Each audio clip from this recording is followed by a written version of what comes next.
It's the bloody freezing stream. I've got the heater on, which is just about warming my shins. My coffee's going cold. Correction, my coffee's gone cold. And we haven't got the trains running yet. Or train. So we've got one thumbs up already. So are we lurking in the background? Is anyone lurking yet? Anyone in? I bought a thermometer in, but it's a bit optimistic at the minute.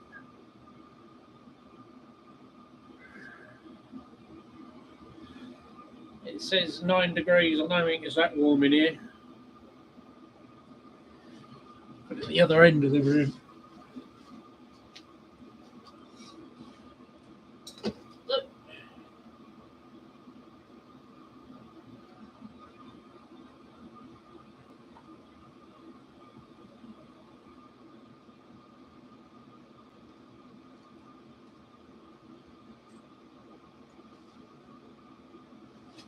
Got it now. I've been holding it. Hello, Paul. You all right, mate? Yeah. Not very warm in here. It's certainly not as warm as that thermometer's saying. I've just been outside doing a video. It was actually gone up now. The sun's setting. It was 3 degrees earlier. It's now 4 according to the phone. Is the heater too noisy in the background?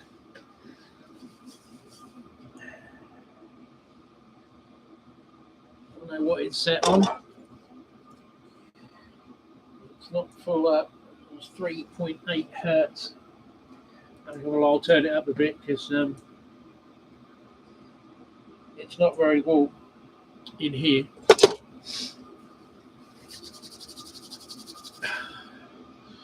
So it's a bit of an impromptu. I haven't even got the wiring sorted out to turn this thing on yet. I've just done a video, so I've got to move stuff out of the way and find somewhere else to stick it. Hi, Randall. Well, you say happy Christmas. Yeah, it's too late for that now, but happy New Year. It's I've had better ones, shall we say, but it is what it is. So we're just having a quick sort out and go from there. I shan't be on too long because it's bloody cold out here. So I just said to Paul, it's about 4 degrees above freezing, so I don't know what that is in Fahrenheit, about 30 something in it. So yeah, we're just having to sort out. I was going to dig some more DC locos out just to try and run on the system, but it was a bit too impromptu, so I haven't got any. Not yet. Anyway, I might dig something else out for another one down the line. Yeah. Hi, man.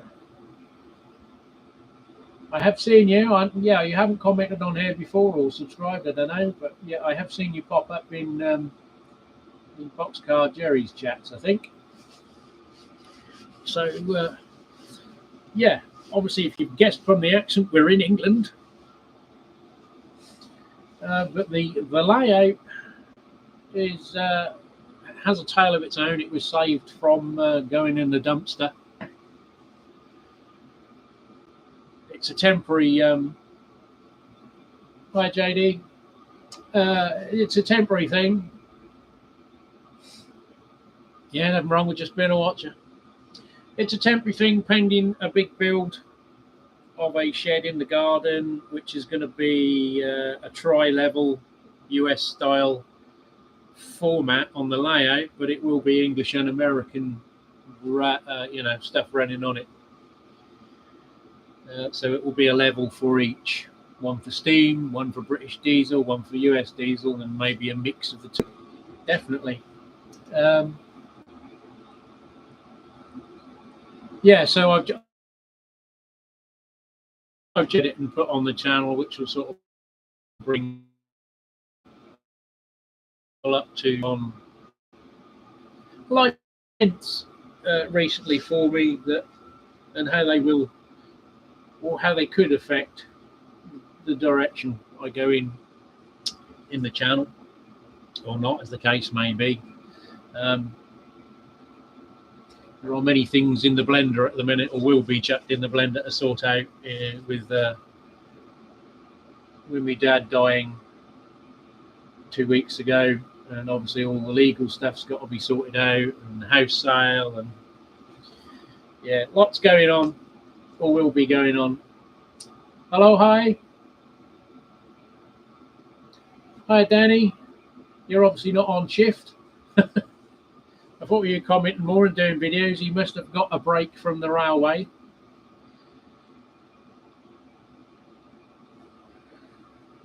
Yeah, that's sort of. Well, I'll do the video rather than go into it now. But you know, yeah. So I'm still trying to sort this out. I've got the camera on the power supply. I've still got things to sort out. I've bought another DCC system to run in here, or just to test it, and try that out. But obviously, I want to iron out the issues I've got with the track first. And of course, I don't know, was it on camera? I was using that little handheld gauge master, and the bloody thing exploded. I don't know where I put it. I'm trying to find the circuit diagram. Here it is. I repaired it because the voltage regulator had blown, but there was, for some reason, a capacitor over the terminals of the direction switch, which, as you know, an electrolyte capacitor has to be wide negative. I was running it and it worked quite well. And then I could smell hot capacitor smell, as we now know. And I thought, oh, there's something going on here. And just as I moved it, I had hold of it like this and it exploded in my hand, which did smart a little bit for a small capacitor. I have done worse, but I won't go into that for legal reasons. Yeah, it might be. I don't know why it was put on there. It should have been obviously on the centre wires, but this had already been. I mean, Gauge Master do a lifetime guarantee, but someone had destroyed the tracks, so obviously probably breached any goodwill warranty they would have done. Someone had repaired it previously, not very well. I saw, and then obviously it had failed, so I repaired it, and then this capacitor done things capacitors do when they get the wrong current. So whether I put it on wrong or that was one of the original issues as to why the voltage reg failed first time round. So I might have to go back to square one. I was only going to repair it to sell it anyway, so it's not the end of the world. And I did get the this one with it as well, which does work. I needed to test it prior to selling it on eBay. And the old Bachmann Easy Command DCC basic thing, which hasn't got a power supply and it hasn't got a lead to the track power, which I think is only a 3.5 stereo jack plug anyway. But in a recent win from Rails of Sheffield, there's 2 power leads that may work this. So in which case, if this does work, although it's a bit scruffy, I could sell this as well to put some more funds back in the train pot. Something's clicking. I've got a short circuit somewhere. Could be there. If I had it the right way up, that would help. So for now, oh yes, I can see why that was doing that.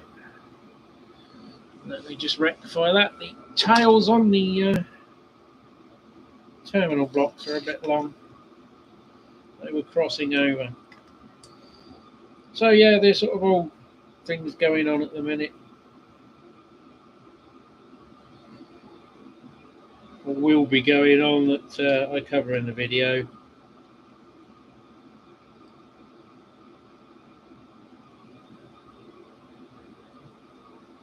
Yeah, I've not had great. I know who've got Vector Morley will never buy another one. Put it that way.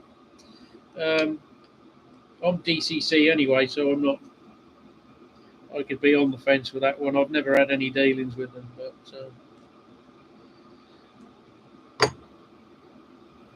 I've always sort of had Gauge Master. Recently, the Hammond Morgan. Can't remember what it is now. I call them the Amstrad looking things because they look like they were designed by Alan Sugar's Amstrad department. I'm sorting them out to sell as well. They came with this railway layout. And there's a Beatties controller, which is basically a rebranded Gauge Master, which is what's powering this bit at the minute.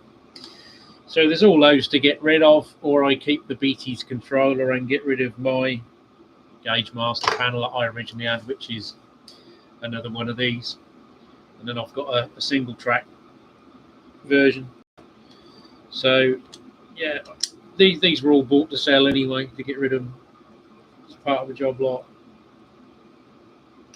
So now we've got that back. The other bit's not brilliant, but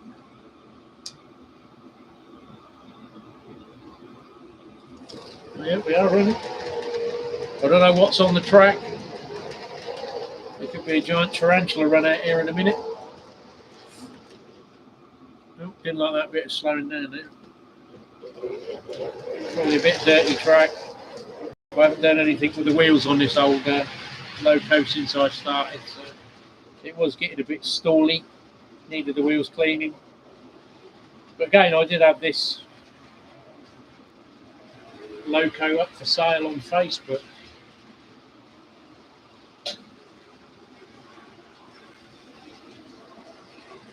But I started to get inundated with requests to purchase it from Indian gentlemen.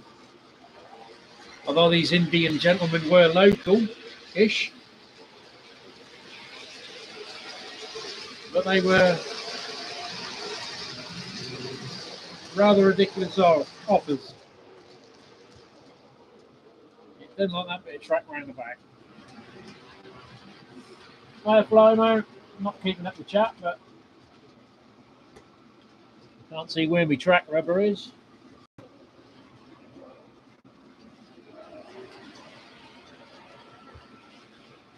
Don't put this anywhere without dropping it or shorting it out. Here's the track rubber. Sitting on a hop-up stool is not very good for your arse either.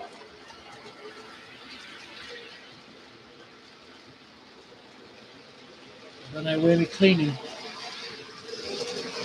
I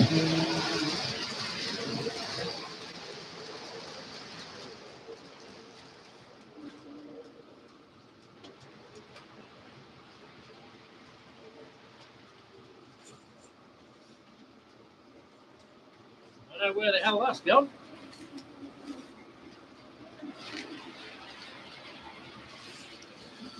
I don't know where my bloody rubber's gone.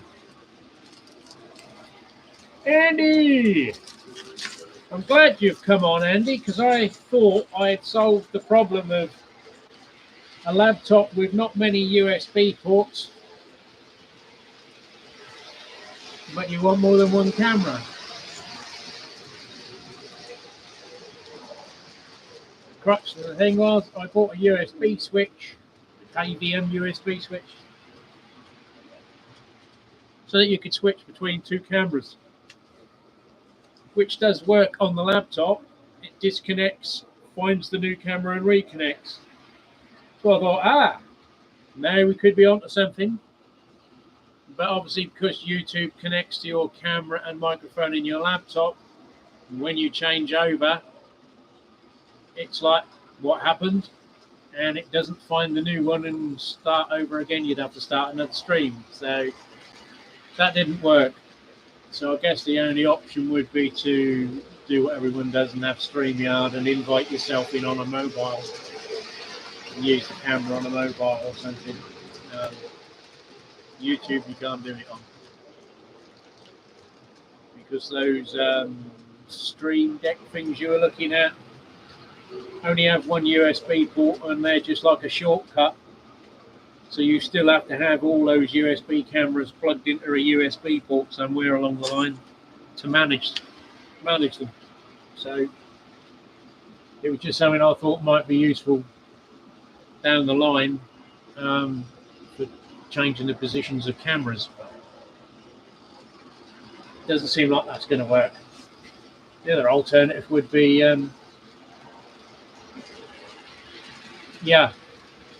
you can do OBS. I haven't looked into that on this laptop. I don't know whether this laptop has actually got the balls to do it.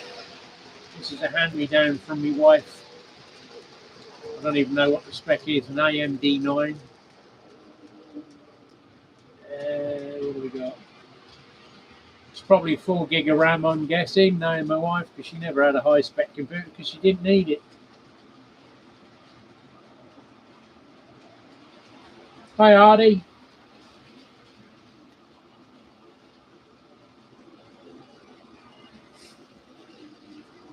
So yeah, it's just obviously, like even in this, I could put a camera on both ends and switch cameras would be nice.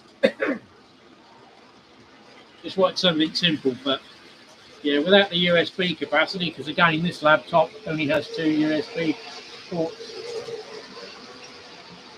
and one of them currently runs the external power to the speakers. Because this laptop's speakers are absolutely atrocious. So's the microphone. They're not worth actually even putting in the computer. Hi, Tom. They were terrible. When I went to Getz, I had to take a set of PC speakers when I went to Getz because you can't hear nothing on this. It's terrible, awful. It's a Lenovo.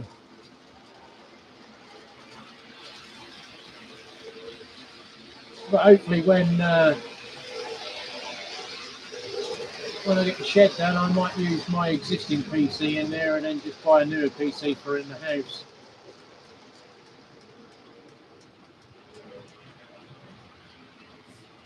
I don't know what the lag is like at the minute on here. I'm on the Wi-Fi, so I'm also hoping that I can get a hardwire Ethernet into the shed rather than just relying on Wi-Fi.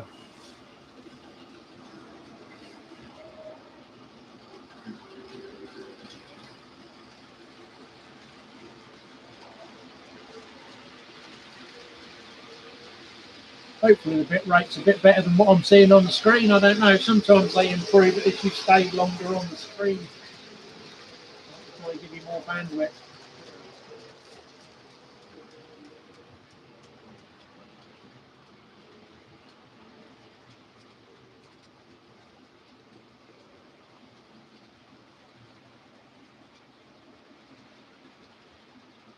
But yeah, the USB switch didn't work for 2 cameras in one port. I knew there was some doubts over it anyway. But although I did see one on a YouTube video where he did change cams, but whether he was using them in a different manner, I don't know. Because sometimes, obviously, they gloss over certain things because they're got affiliate links and just want you to buy the product. So you can only take their reviews at face value.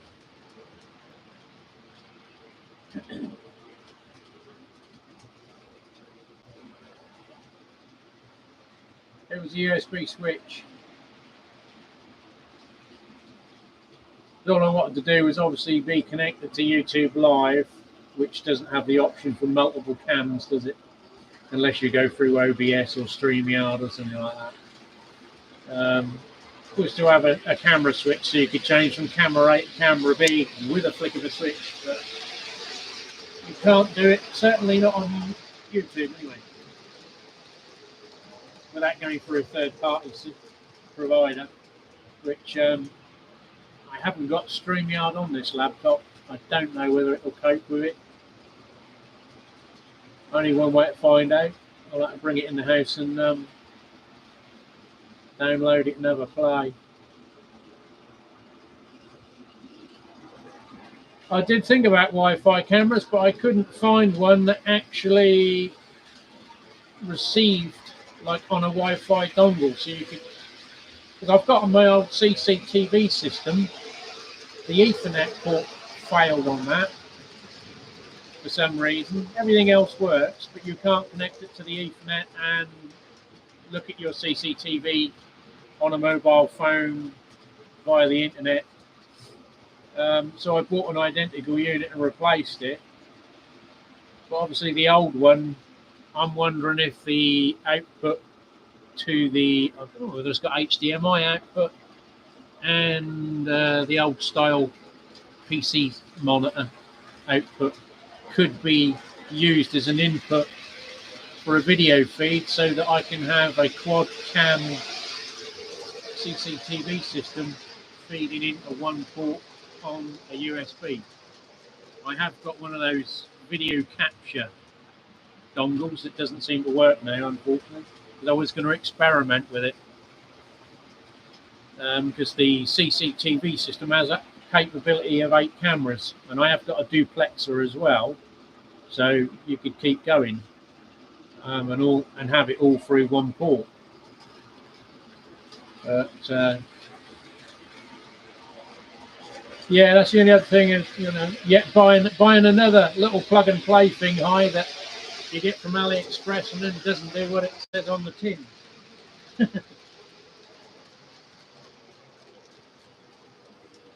Still slowing down on one corner and speeding up on another.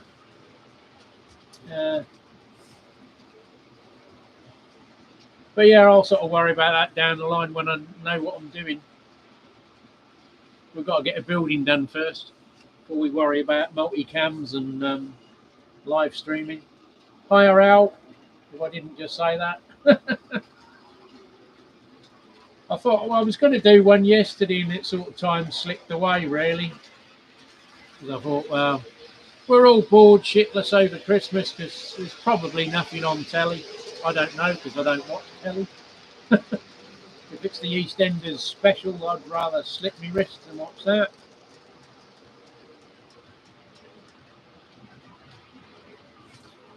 That's interesting to know, Artie. I haven't got your system, but I'm not on board with Windows 11, shall we say. Nothing I've got. Well, according to the last time I looked, it said my system wasn't compatible, but all the software is still higher spec than their minimum requirements. But for some reason, my system wasn't eligible at the time. I know they're now doing it for unsupported hardware, but I'm like not that keen on Windows 11 anyway, with what you hear about it. I know you can deselect certain snooping options, but then they recheck themselves every time you do an update.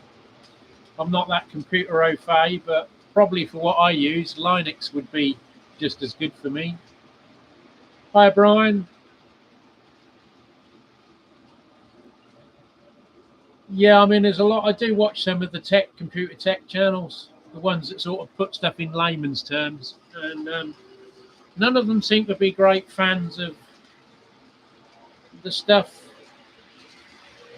technology wants to know about you or what you're doing and save it for your benefit and whoever else's. Be it government, Big Brother, or what happens when they do get hacked and all your information is put on the World Wide Web. Yeah. I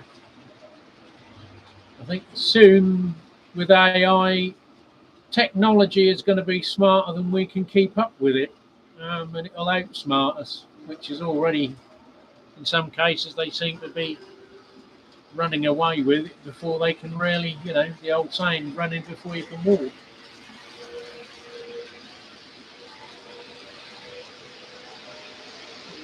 The old Airfix thing's still doing well. It does need the wheels cleaning now, but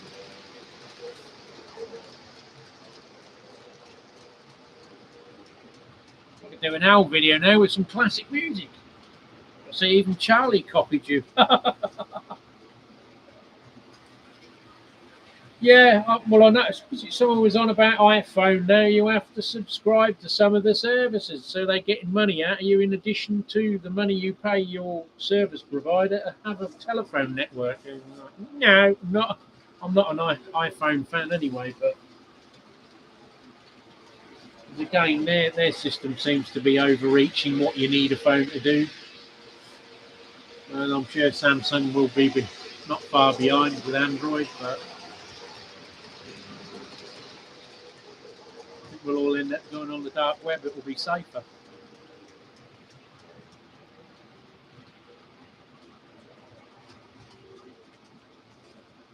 But when you sort of think of it, we've had so many years of home computing and we still only really have Microsoft. There's no competitor. I know you've got Linux and Mac and things, but they're very much in the minority. Sort of like the VHS and Betamax, isn't it? You can't have a compatible system.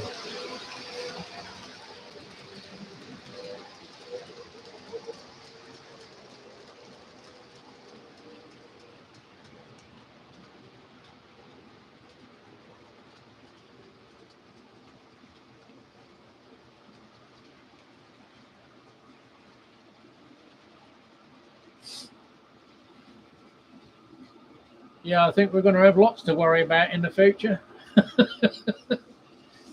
With Keir Starlin. Well, I haven't got voltage drop down the bottom there, but it always slows down. And well, I have brought my track setters up to actually see what the radius of the curves is.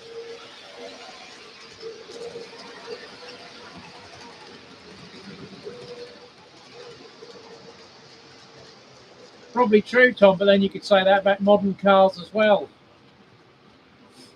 I mean, my neighbour just came over, asked me if I'd got a diagnostics machine. I said, well, I've got one of those little plug-in code readers. She's got, what is it, 2010, so it's a 4-year-old, 5-year-old Citroen C5 Aircross, whatever the hell they are. The pretend SUV four-wheel drive that's not an SUV or a four-wheel drive. It's a diesel, it's got AdBlue, and the AdBlue tank's now gone wrong. Citroen quoted her $1,450 to replace the tank. She's took it to 2 garages and they said, there's nothing wrong with the tank. It's not leaking, it's not cracked. I said, it's not an issue with the tank. It's the fact that the idiots put the pump and the electronics inside the tank. That goes wrong, so you have to change the tank so that you can get new electronics.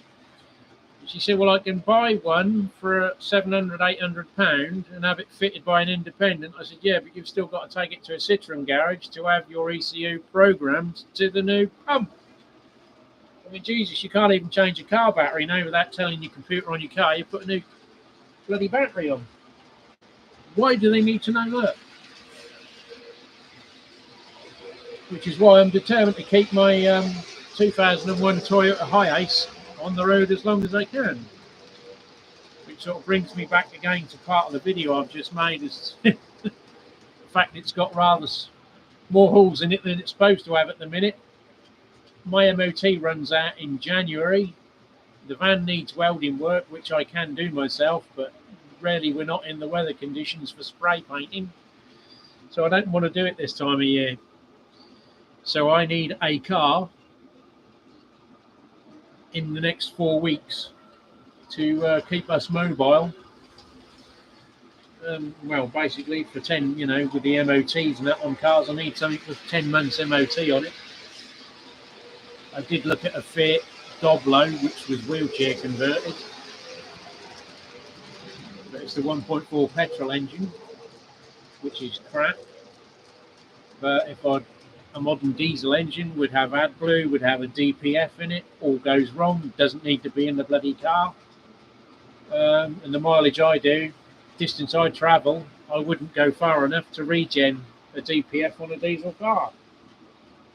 So That would be a hellish expense sooner or later. So I'd rather just buy a diesel car that's older than the requirements, or not one at all, buy a petrol. But I'm sure they'll try and tax us off the road anyway if we're not all going to go into battery cars.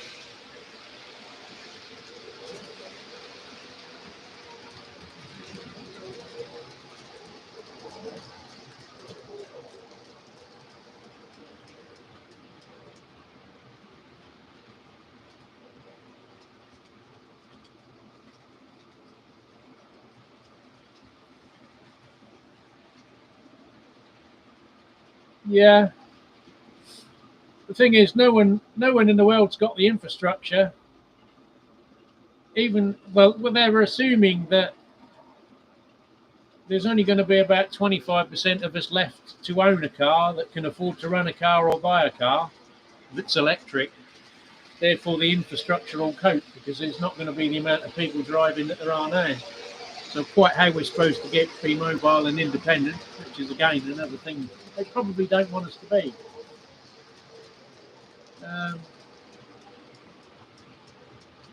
Well, as my mate used to say, the truck driver, AdBlue is pig piss. It's urea. So you've got to piss in your tank so you can drive your diesel truck. But yeah, I mean, looking at electric cars, they're not. I mean, for me, that only does small distances, generally, it would be useful. But if you want to go out for the day, unless you've got a high-end car with a decent range, but even then, aren't what they claims. Especially in the winter when you've got to turn headlights on and heaters on. They all sort of go, oh, what is it? The guy said, oh, I can do half-hour charge and I've got 180-mile range. I thought, yeah, I can fill my truck up in 5 minutes and drive to Scotland. I haven't got to worry about stopping again.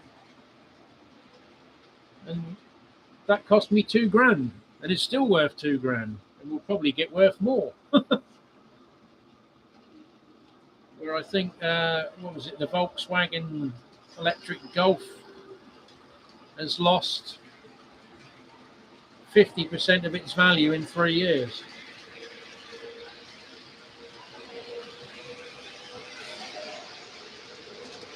I watched some of the car dealer bloggers on YouTube, and there was one guy who said that I think they were the smaller cars. 3 people were chopping their cars in. All 3 had EVs. 2 of them wanted to go back to petrol diesel cars.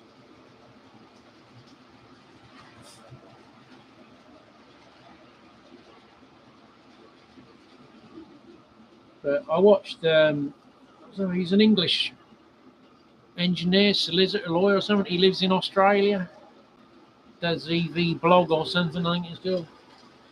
I think it was him. He played some sound bites from an American at some institute. He said the minerals that they need to extract to build half the cars we build now, that were all electric, would be between 400 and 7,000% increase in the next 10 years, which industry couldn't do. Even on their fact that the infrastructure can't handle the load capacity that charging all those cars up would be. Again, I don't know where this fantasy comes from. Things have got to move forward, but they move forward at their own pace. We're having this forced upon us before really technology's caught up. And it's never happened like this before.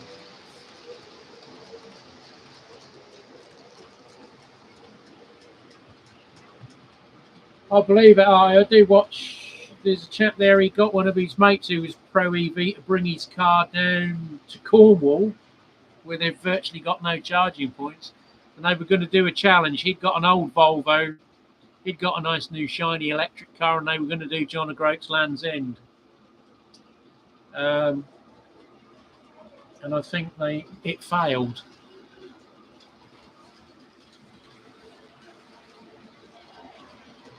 But I do watch that Cornish bloke, EV Carnage. He certainly isn't pro EV.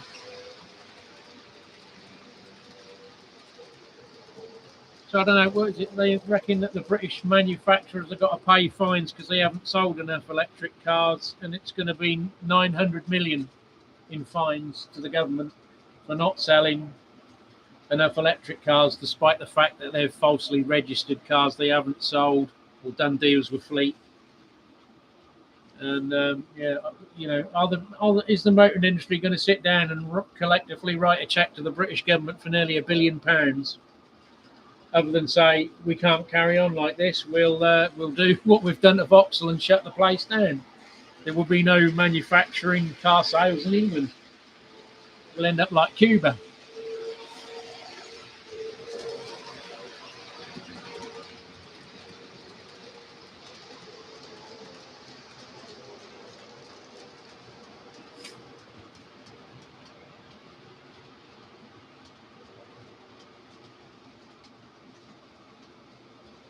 Well, Lord Banford's done that, Artie, with the JCB, because he's always said, with, you know, obviously JCB sell their equipment to countries where there's never going to be an EV infrastructure, and he said, like, their big excavators, there's no way the duty cycle, hours of usage, there's not enough downtime to charge a battery pack up.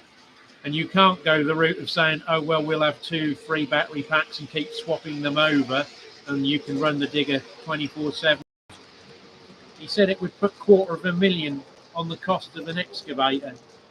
So the only viable solution, he even had a hydrogen plant charging electric up on an excavator on their site test, and they said it's not viable. The only way to do it was to go hydrogen and convert a diesel engine to run on hydrogen gas. And I think they're still pushing forward. I know their site Mercedes van, they've gutted the engine out, which probably isn't a bad thing with a Mercedes.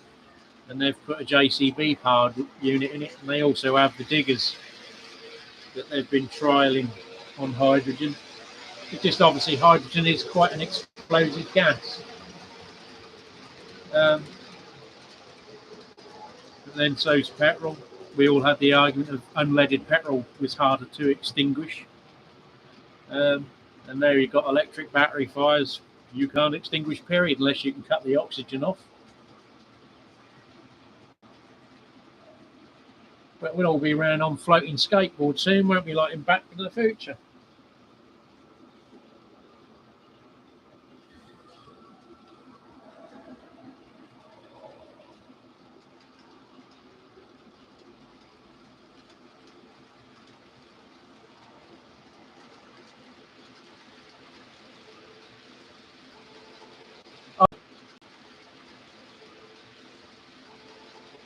I think there's a lot of people say that, Brian, but well, you probably would have to walk because you wouldn't be able to charge it up in time.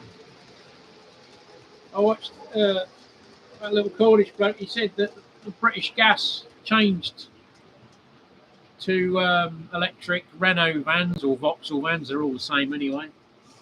And of course, the blokes were, and I know this from the mobility company that come around and service my wife's equipment. They've bought an electric van, and the guy has to drive back to Fakenham, which is a town in Norfolk, 20 miles away from where I live, because he can charge for free there.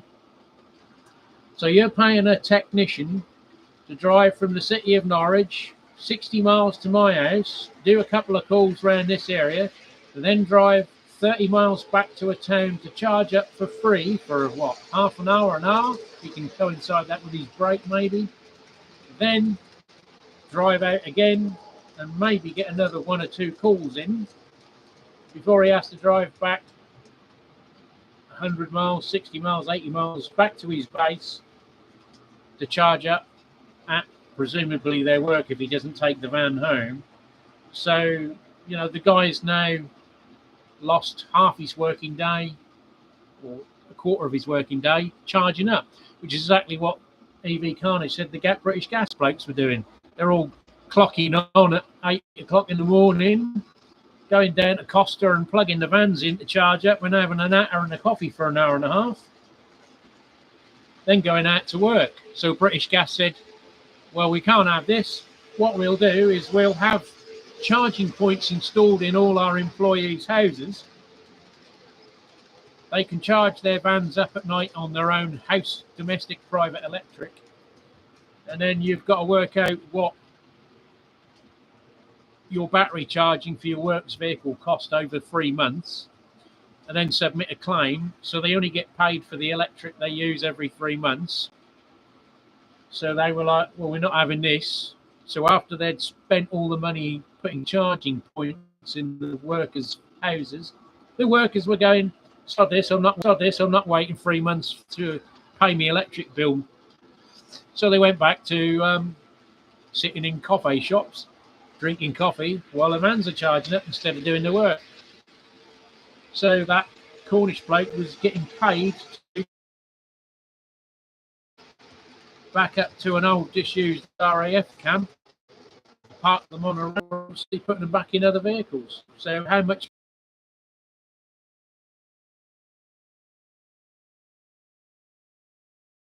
to bill providers? Bill payers cost them money they're going to pass on to bill providers, bill payers.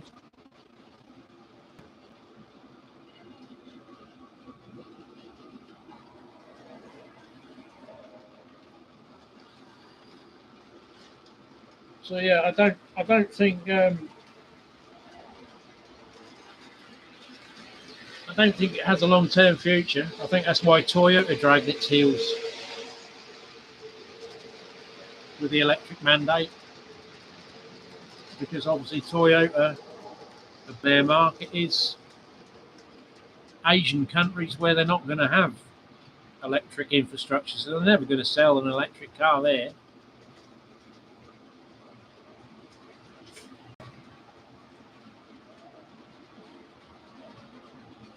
So obviously, as you can probably guess, I'm not a proponent of EV vehicles. Not that I could afford one anyway. I mean, the crappiest, cheapest thing available electric on a second-hand market would probably be a Nissan Leaf, which only has a range of about 70 miles. So, you know, literally you can't even go for another town for a day's shopping without having to charge up.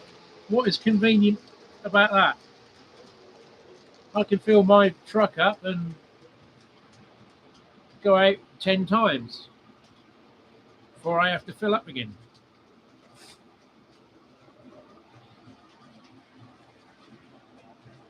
Well, I've got that field next door to me. If I do get some money from my dad's estate, I might buy the field and just get a bloody horse and cart and be like the Amish.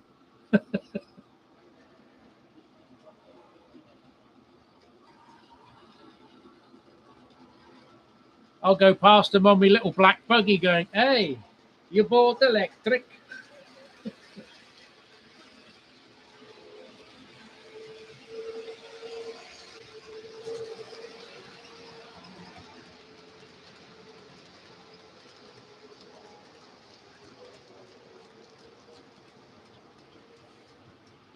Yeah, they'd work in a little town or city for darting about, which is what they were really built for initially.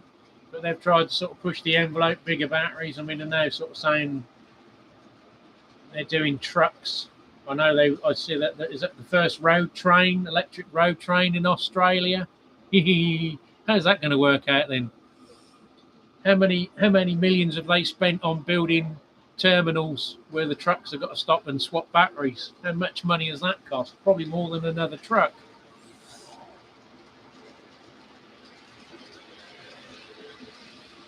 Well, John, if you go for a pogo stick, just remember which way to sit on it.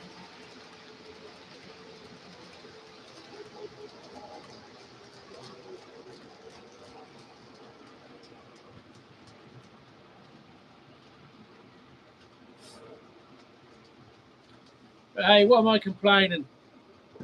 I've got an 1800 Ford Escort van diesel that I'm sitting underneath.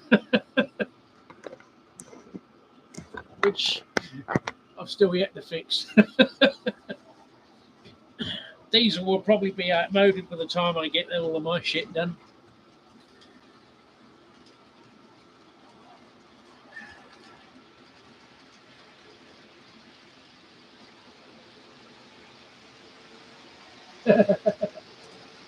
That doesn't surprise me, Artie. Obviously, that doesn't surprise me, Artie. Obviously, they didn't put that on ABC News, did they? Oh, it's been a mitigated disaster. Excuse me while I change the camera bulb thingy.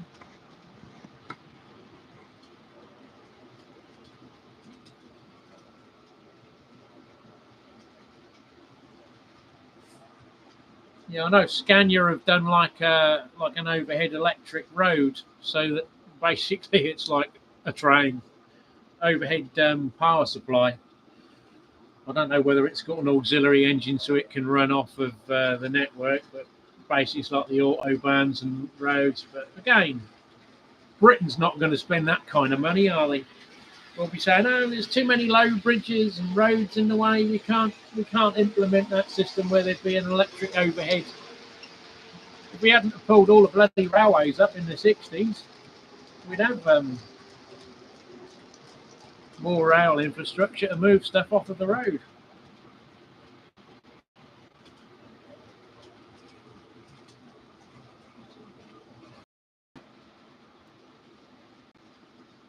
We know how to get John to work quicker on his pogo stick would be rigging up a cattle prod on the end of it, so every time you hit the pavement, you got 30,000 volts up your Jackson.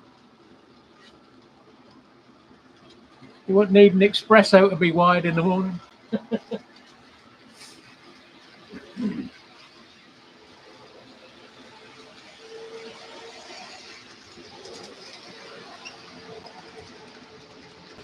My foot's getting rather hot, but nothing else is.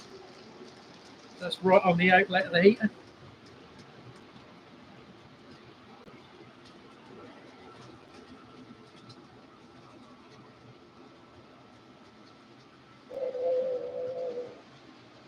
Yeah, so I was going to dig out some other bits of rolling stock.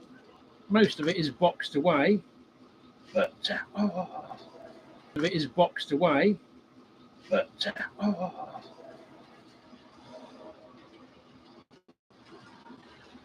try a different loco. Old Faithful still keeps going. Obviously, that homemade carbon brush I put on it is working. It must be well bedded in by now. What else I've got? I think I've still got the old Hornby 37. I sold the rest of them, and that paid for one of the newer ones.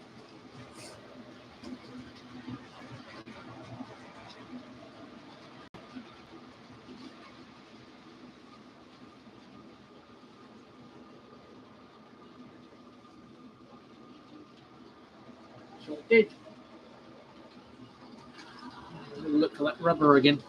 I did find or come into the box of the bits that came off this layout, the bridge and the roadway. So I was contemplating on fitting them back in,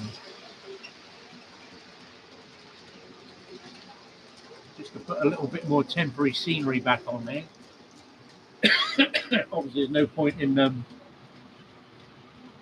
Hi Willow Creek. Obviously, there's no point in going too all mad on this layout, because obviously it might end up being a parts bin for the new one.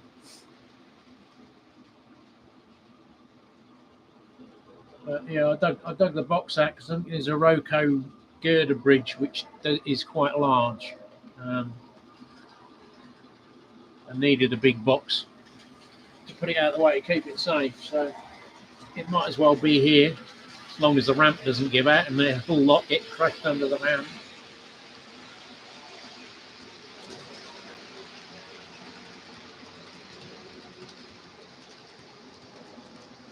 Just seen another broken bit of track. It's on the disused bit, but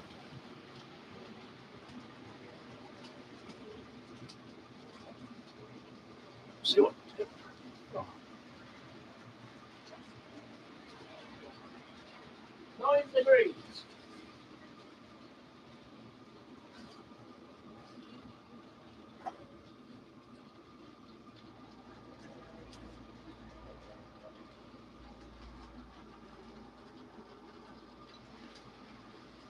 Starting to slip now.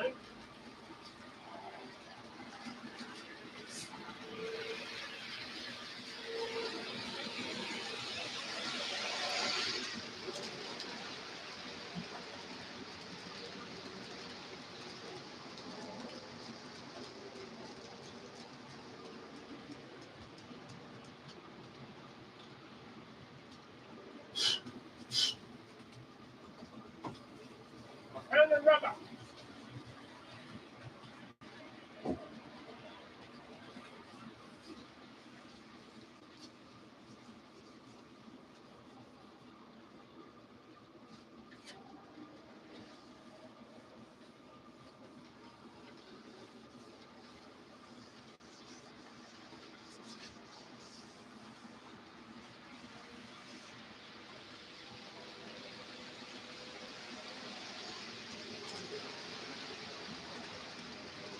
Brian's only watching so he can get a bit of video of me smacking the head on this lift.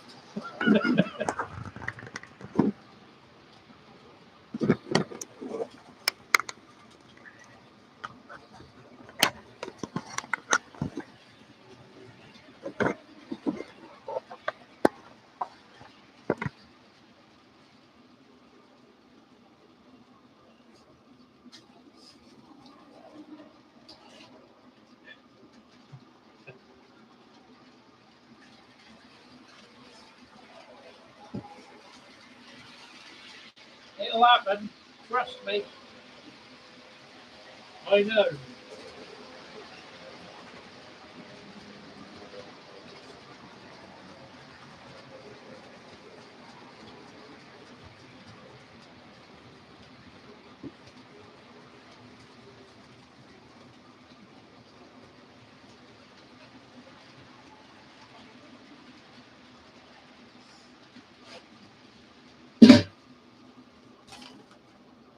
Go on, you can make it.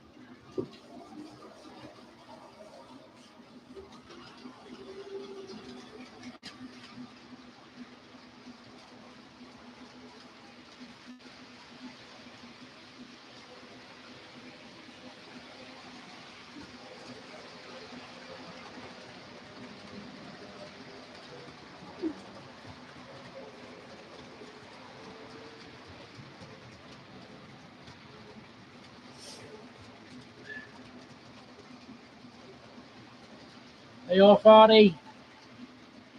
See you later.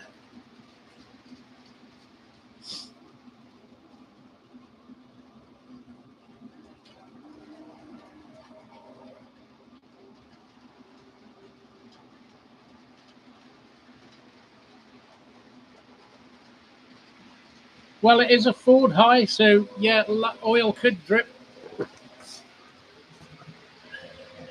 Well, the engine's over that bit, so if there is any, to be fair, with it being a Ford, it's probably already leaked all the oil out. Yeah, there's a little bit up there which could be. It's missed the layout. The bigger worry high would be the ram in the hydraulics, which has stopped leaking. It did leak a little bit. I did repaint the floor, which you can't tell now because it's covered in sawdust, but yeah, I'm not too worried as long as it isn't terrible. And obviously this layout's not going to stay around forever.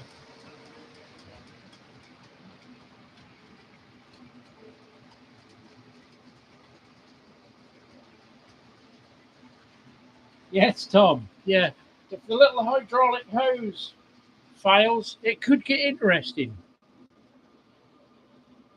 Although there is safety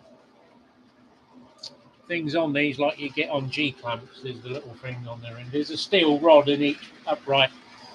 that's got one of those off, like a washer when it sits at an angle. So if it comes down too quick, they implement. So I should have enough chance to roll and cover. But then given the amount of time I've owned the ramp, it's probably spent more time in the ears.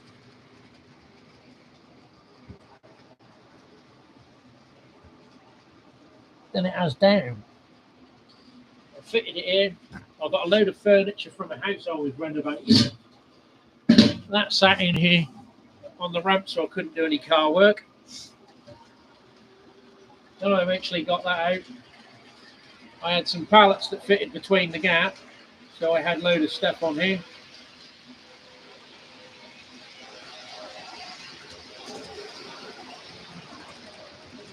Then I eventually moved everything around and got the van in here. Then obviously we had the water, the leaky roof event.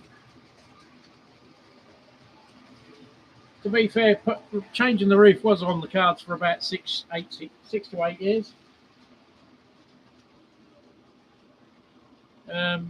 Obviously, events overtook the need. Probably wasn't a thing because I kept kicking the job down the road and it needed doing. So, and obviously, if I was going to put the roof, I might as well have one tall enough to accommodate the ramp instead of being at the height of this layout, which was about as high as I could get it. And crawling around like a Russian dancer.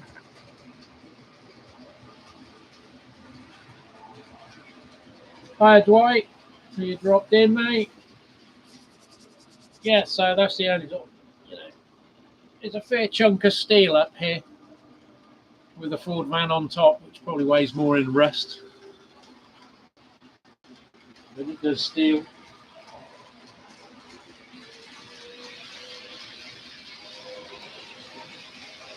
Which was the previous vehicle I bought, was this a few years ago now, because it had MOT on it while my car was off the road, and it was a stopgap, which it did work, but obviously there's 3 of us in the household, and the van has only 2 seats. And it was a bit of a job for the wife to get in, or rather my son to lower my wife into it and haul her back out and chuck the wheelchair in the back. So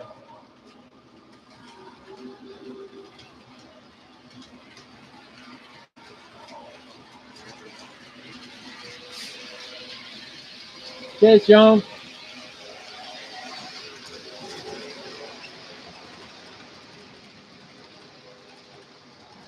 It won't be 1-to-1 scale, will it, Flymo?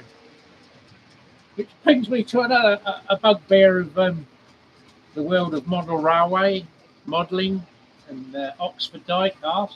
They don't do a Mark 6 escort van. The most common tradesman's van there ever was, other than the transit van.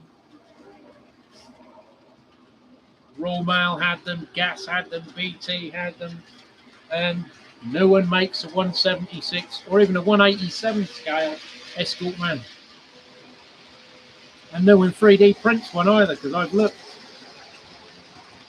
It was Shapeways before it went, but for what they wanted, I could buy an escort van.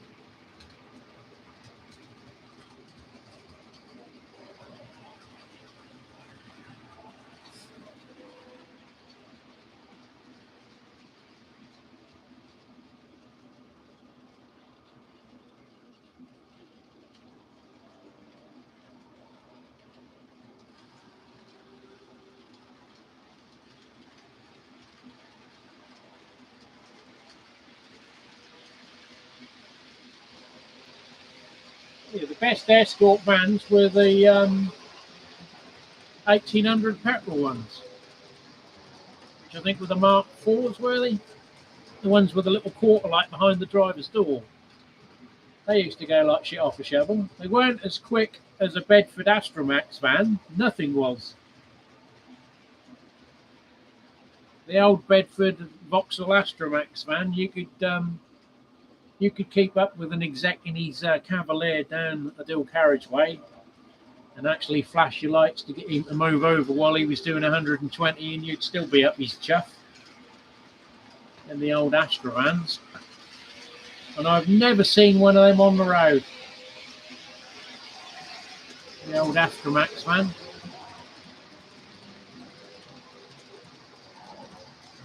None of them seem to have lasted into classic vans. You do see the odd classic van, Escort van and Hillman, old Marina vans, but I've never yet seen any of the old Astromax vans that are left running.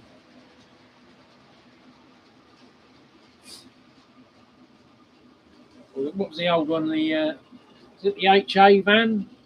Didn't BT have them, the little yellow ones that were restricted to 50 mile an hour?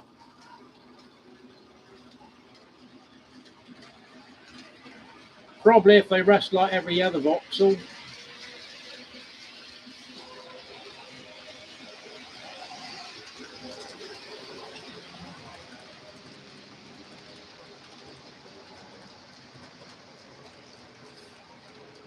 I've got to say, having owned an Opel Commander, was it? And then the Vauxhall Cavalier, which was it's identical.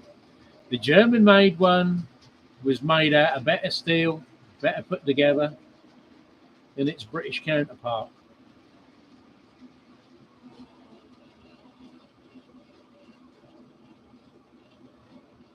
Yeah, the best Maestro was that one that had the old Perkins 2-litre diesel in it that sounded like a tractor, but was fairly indestructible. I can hear the thermal trip going on this power supply as it struggles around that corner. It's clicking. Doesn't feel hot. You can just hear it clicking.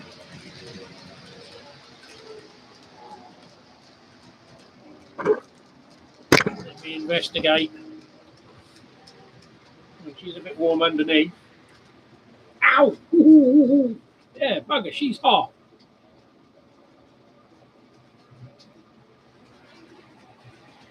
That is seriously hot. I can't hold my hands on the case or the screws. I wouldn't have thought there.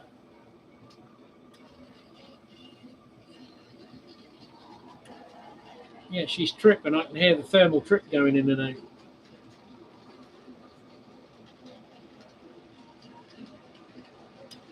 Yeah, still running.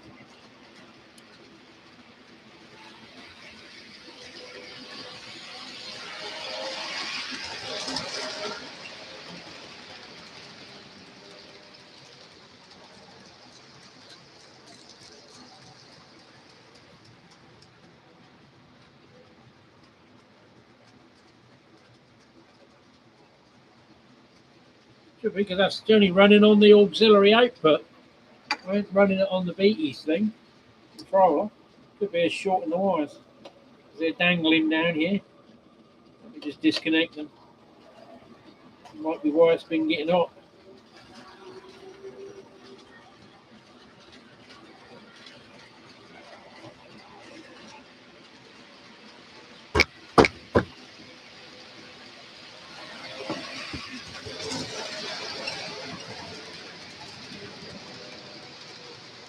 Track output was on one side, even though I'm running it off the 16 volt AC to the other controller. So I think the cable was on the floor shorting out. Yes, it is. Well, it could be warm because of the heater. I think crisis is averted.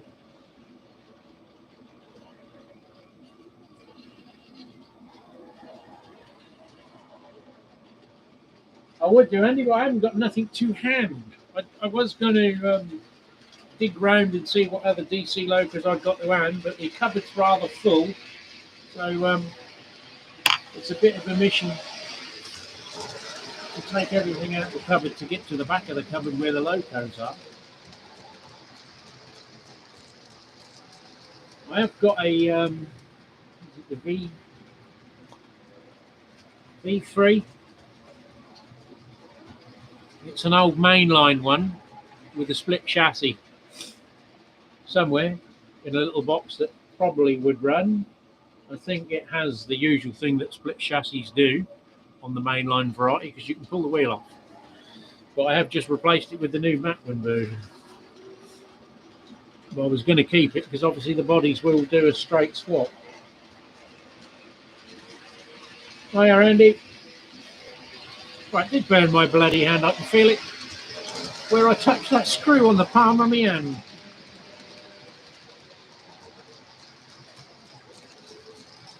A tad warm. That's cooling down now, so that's probably what it was.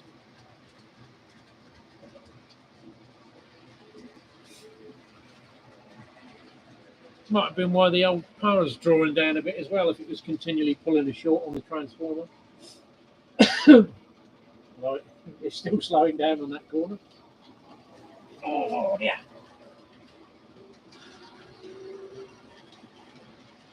Slips a little bit there.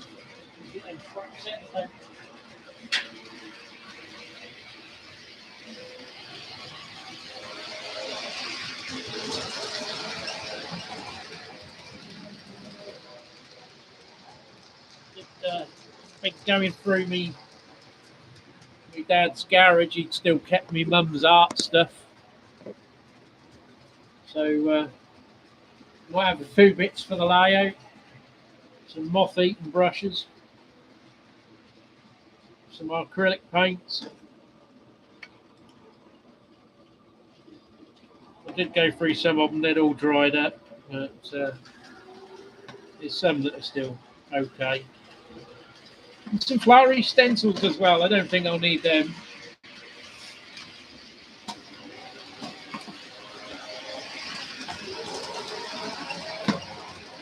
More brushes.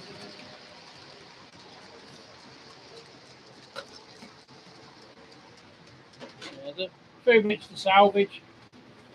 I'll give some bits to my son, you know, the inevitable tins of nails and screws and washers. They're all mixed up, that everyone has, particularly of a certain age group, in Quality Street tins and that. You know, I've been through all them. I've got a pile there, loads of screws, but they're all slot head.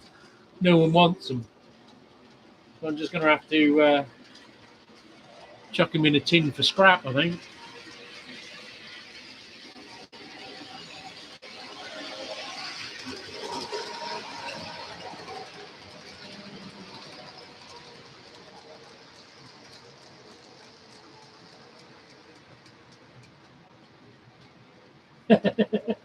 Are you of that certain age, Brian? I actually got some of the tins because I thought they're that old. The tins are probably worth more than the contents.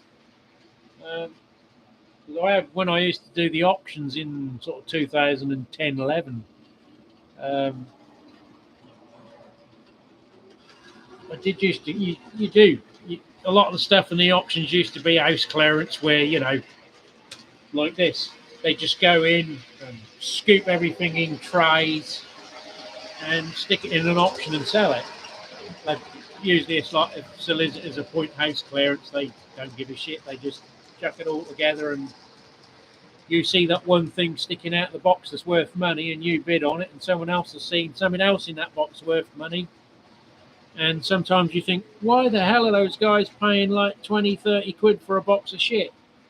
And it's because there's that one tool that they know, because that's something they specialise in, like an old Marples chisel or something like that. I got a bunch of them, the old screwdrivers with the wooden handles and the brass ferrules. I put them on eBay, and I had a guy from Australia wanted them. Would I be willing to post them to Australia if he won the auction? I'm like, no. Too much chance of them going missing. Yeah.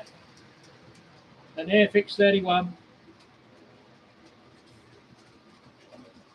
Far superior to the Hornby 31 in every way. It pulls better. It's not as noisy.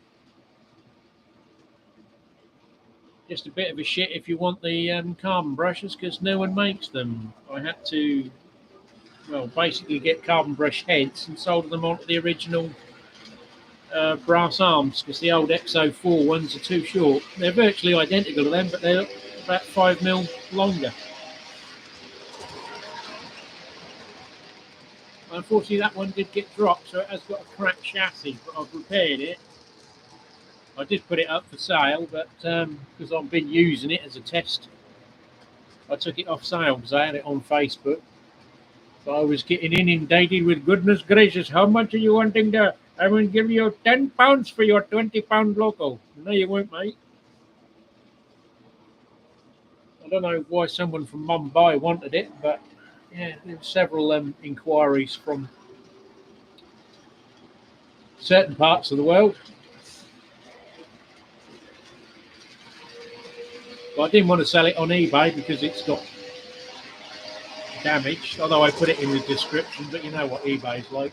They'll run it, fuck it up, and then I want my money back.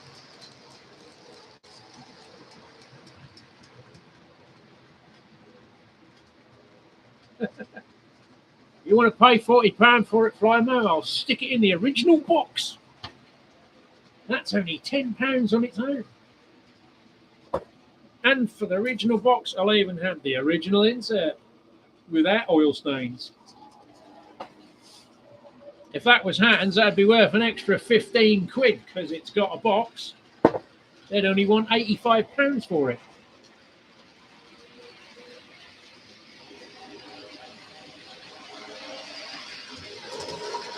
Or TMC will spray a bit of frame dirt on it and want 100.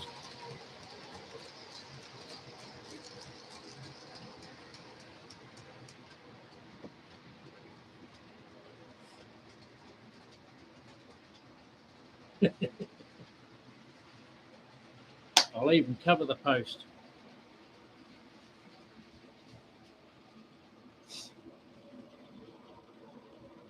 Boy, I haven't had Charlie come in because he's on his cruise, I think, or in was it Tennessee he was going? I think he was on a cruise and then going to Tennessee or somewhere, and then he was going back to Canada.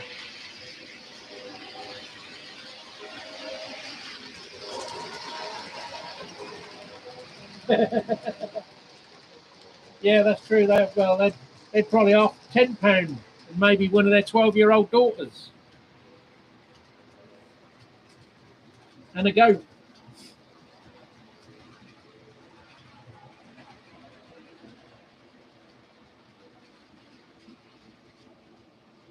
That's not bad, Andy. I did have one of my auction wins.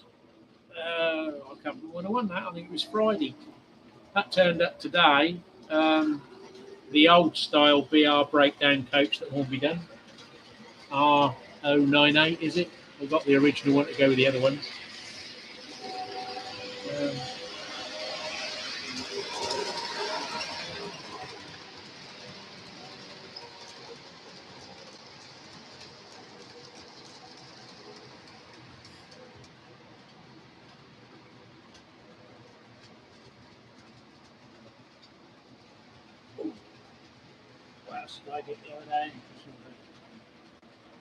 I was watching a coach today. That's been at 13. It's crept up to £13 till today. It's now 31 quid. So I don't think I'll be bidding on it.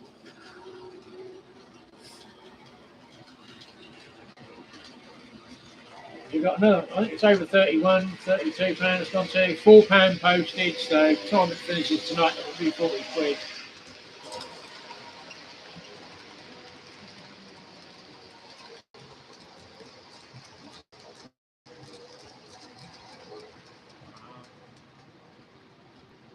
I've only got 2 windows open and he's struggling scrolling eBay. Come on, you can do it. Yeah, 31.01 and £4.19 postage for a VR re-railing coach. It's the one I want, R4903. The last one I need, well, last one out of the lot I haven't got. But yeah, there'll be a lot of interest for that, and it will be in the 40s, I'm guessing. Which I won't pay that for a Hornby carriage.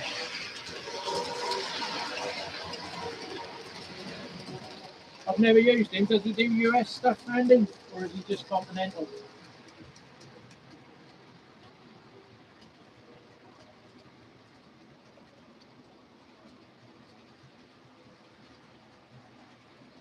Yeah, that's the shorter side, Andy. That's I don't know how long that would be. 5 foot, 6 foot maybe to the bend. And that one, oh, we got that. That runs and the crossovers and curves around the bottom. Overall, the layout is 14.5 foot long. We have a different view. Get the cable around the back.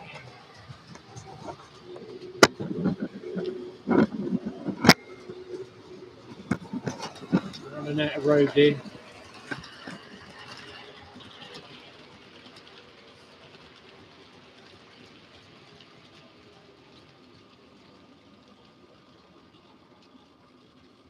Yeah, I might give him a look. I've had a look on that East Kent Garden Railway. He has some good stuff, good prices. Certainly better than some of the mainstream stuff.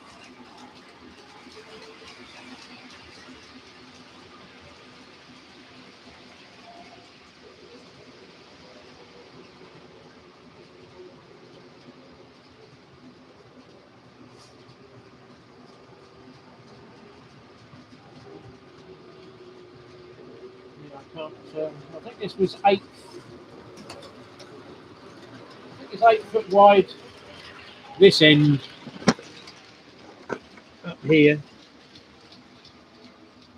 where I've got the laptop and the tunnel goes. And it's a bit wide there, and then it comes in because originally the guy had metal shelving behind that and had the stock stored behind it. So he didn't go full depth this size because it used to be in an old brick double garage.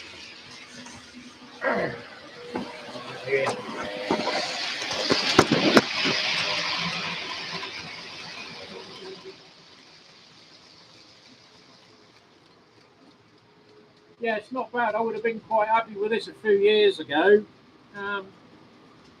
Obviously, you'd need a good size shed to put it in, or an old garage. It'd fit in a single garage, being 14 feet. It would be fairly easy to extend it because obviously you've got the 2 straights. So you could always, I mean, this board here is 2 halves, so you could easily modify this to make it a little bit bigger and deeper for more scenic. So, I mean, I don't need to salvage the track off it if I don't want to. It's not really what else you're going to do with it.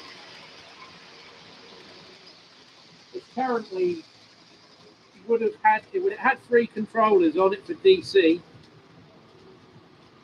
I've obviously spliced everything together now, so I can just chuck in the DCC controller. But I mean, it works either way. It is Intel Frog points on it. It had a separate section for the goods yard bit over the back there that I showed you. It could do with some more dropper wire sections on it, but I mean, you could build off of it. But yeah, I could. When it's served its purpose, I could try and sell it, but I mean, yeah, it has an advantage. It will come apart with transport. We all know how hard it is to try and sell a model railway layout. You can sell the items, but an actual layout.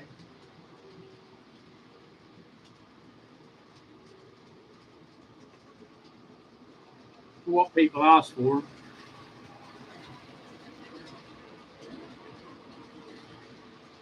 They do tend to overvalue them for what they are.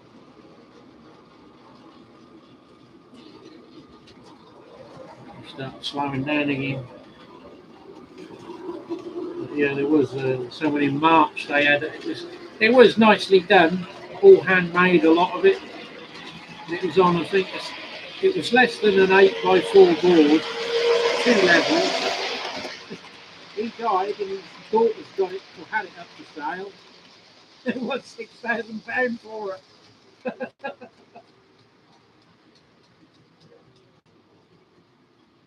And that was without any rolling stock.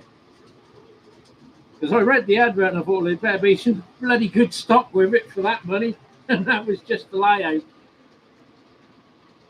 That got all like stainless steel, well, like a chemical plant he built, but they looked like aerosols or paint cans that he took the paint off, and then stainless steel tubing he'd bent. It was done quite well, but yeah, £6,000.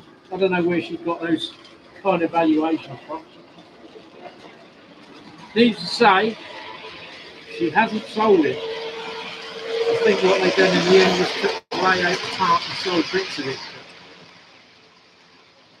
If they're asking anything where they valued that, then they've probably got a shed full of bits they never sell. I think she did have the chemical works with all the stainless steel pots for about £300 and something, and I thought, you ain't going to get that.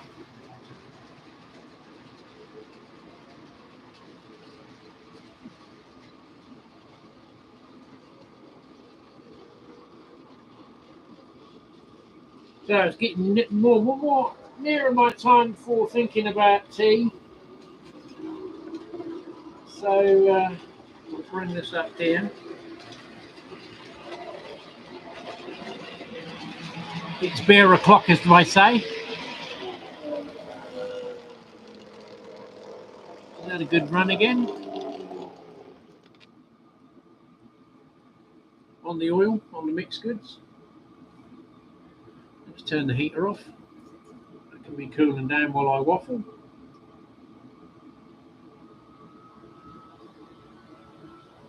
Hear the jet take off.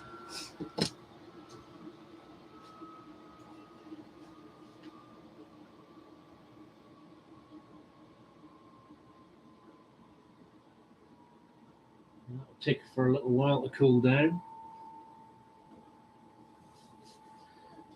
When your lad drunk that yet? My son would have drunk that in 2 nights, I think. I used to get the kegs of Budvar from Lidl's or Aldi's, whatever it was, but it worked out cheaper to buy the 500ml bottles. Even when I worked in the beer shop and would get, the good old days, you could get a case of German beer for 10 quid. I think I used to pay 20 for a case of out of date, but I've still got. Actually, the van is full of out of date beer that I got from work for reprocessing, shall we say. They weren't high ABV beers that stand the test of time. They were your sort of average stuff. There's a load of Koenig German beer up there in kegs. I've also got, what is it? An Imperial Coffee Stout by a Norwegian brewery. There's 5 kegs in the back of that van. They were £365 a keg. No one bought them.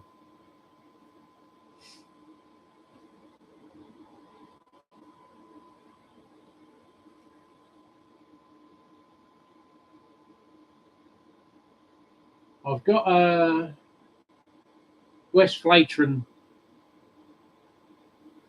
in my beer fridge down in the other shed, which I think is a 2012.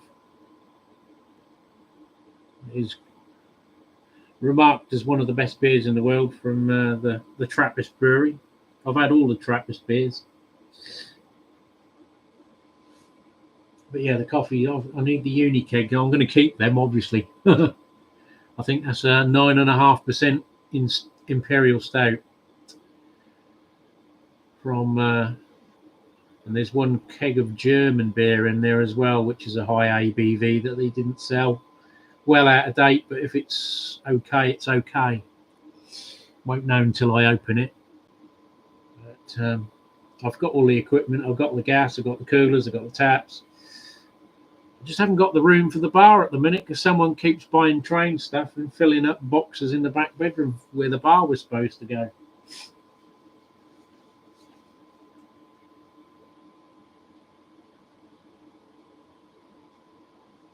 I wouldn't worry if there's a Guinness shortage. There's plenty of stout that actually tastes like stout and not Guinness. I had a nice one. My lad got me. It's a local brewery in Castleacre called Duration Brewery. There was 2 Czech dark lagers in there, a stout. I don't know what the other one is because I'll have that tonight. But the stout was quite nice actually, and it tasted like a stout. None of this nitro crap.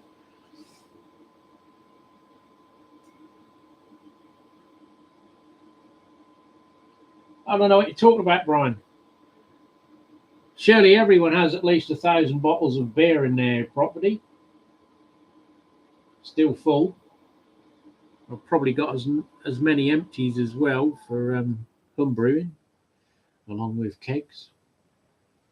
I like to be ready for every eventuality, Brian. I don't have one jerry can, I've got 20.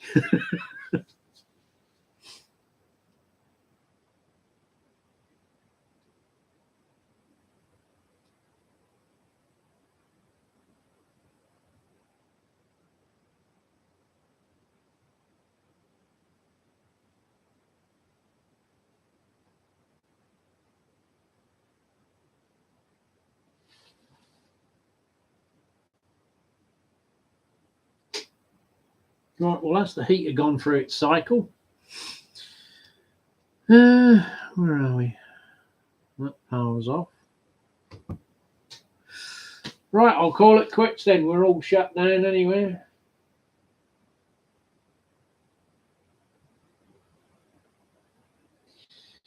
I think he probably won't want most of these, Andy, with them being a bit long in the tooth now. They was already out of date when I liberated them from work. My first job when I worked at the beer shop was we had a large stockpile of old Belgian beer, and I spent a day popping the crown caps, 8 at a time, sticking them down the manhole cover. We had alcoholic wraps around our way. And I thought, this is terribly wasteful. So I squirreled away a case of Belgian fruit beer, which was quite nice. And was still quite nice, even though it was out of date. So by the time I got back on the home brewing scene and reprocessing surplus alcohol, shall we say, I could find it a new home. I'm like a charity for long lost beer. Yes, Krieg is quite nice. I do like the Belgian Kriegs. And the chocolate beer is quite nice. Strawberry beer, banana beer, yeah, that's quite nice.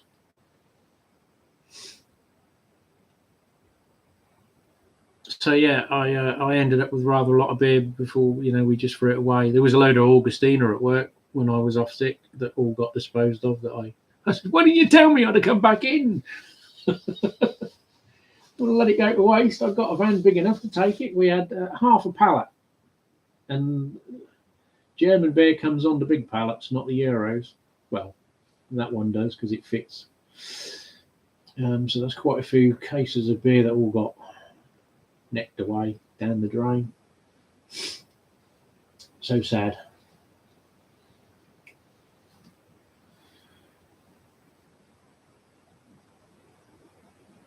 But I think my favourite is the Flanders beers.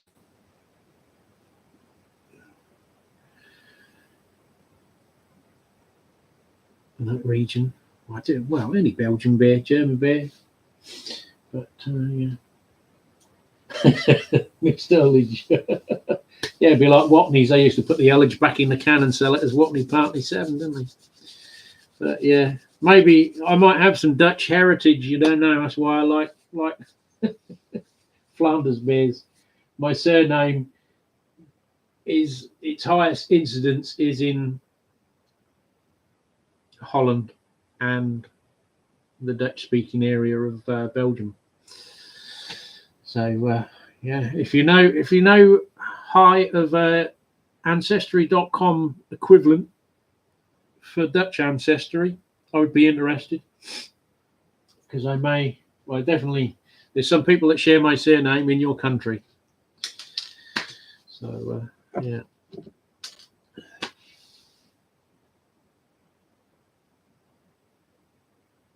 And obviously there was a lot of Dutch settlers in my area because we're on the fens. So a lot of Dutch prisoners of war, maybe some of them settled here. I know hop growers from Europe moved over here. Because obviously Britain didn't have hops back in the 1700s, which again is a connection to beer brewing. And my name's definitely not English.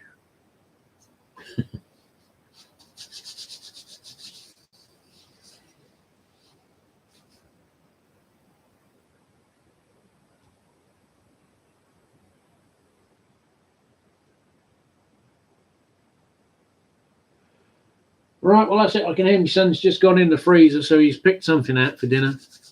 So now the heater's off. It's getting a tad cold in here, so I will cut the stream. Catch you on the next one. I've got to edit this other video and put it up. So we'll catch you on the next waffle.